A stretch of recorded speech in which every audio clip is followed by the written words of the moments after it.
हर खबर पर होगी आपकी पकड़। डाउनलोड कीजिए एबीपी लाइव ऐप। जेएनयू की पूर्व छात्रा और नेता शहला रशीद एक बार फिर से सुर्खियों में है। शहला रशीद के पिता अब्दुल राशिद शौरा ने शहला पर बहुत गंभीर आरोप लगाए हैं। अब्दुल राशिद का आरोप है कि शहला रशीद देश विरोधी गतिविधियों में शामिल है। फिर मैं बता दूं आपको, ये आरोप कोई और नहीं, शहला के पिता उस पर लगा रहे हैं। शहला के पास विदेशों से करोड़ों रुपए गैर कानूनी तरीके से आए हैं। शहला के पिता ने पुलिस से इसकी शिकायत की है और उन्होंने अपनी शिकायत में कहा है कि शहला रशीद के खिलाफ जांच होनी चाहिए। सबसे पहले आप सुनिए शहला के पिता आरोप क्या लगा रहे हैं। ये तो फंडिंग का ही एक सारा खेल है ना।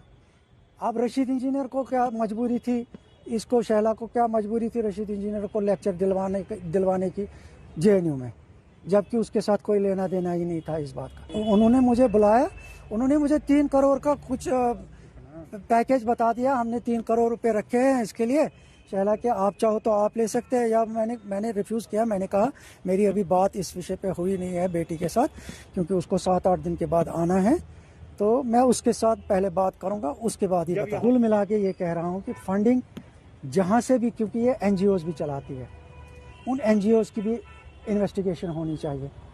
अपने आप पता लग जाएगा कि पैसा कहाँ, और लीगल डॉक्यूमेंट्स में ये दिखा रही कि ये बेकार है, अनएम्प्लॉयड है, तो एक अनएम्प्लॉयड कहाँ तक खर्चा कर सकता है, तो उसकी तो जांच होनी चाहिए ना। 3 साल तो समझाते ही निकल गए ना। क्या समझाया? यही समझाया मैंने इसको, कहा कि तुम्हें इमीडिएटली यहाँ से निकलना पड़ेगा, आप जाओ जहाँ थे वहीं से आप पॉलिटिक्स चलाओ। धमकी मिल रही। इन्होंने मुझे धमकी दे दी ना, अब के बार धमकी दे दी, इसीलिए मैं भागा जम्मू आया हूँ। अच्छा, अब इस पर शहला रशीद ने सफाई दी है, ट्वीट किया है। आप में से कई लोगों ने मेरे पिता के मुझ पर और मेरी बहन पर और मेरी मां पर लगाए आरोपों को सुना होगा, देखा होगा। वो अपनी पत्नी को पीटते हैं। हमने उनके खिलाफ कार्रवाई करने का फैसला किया है।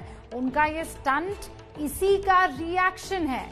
शहला रशीद ने ट्वीट करके फिर पिता पर आरोप लगाया कि वो एक वाइफ बीटर है।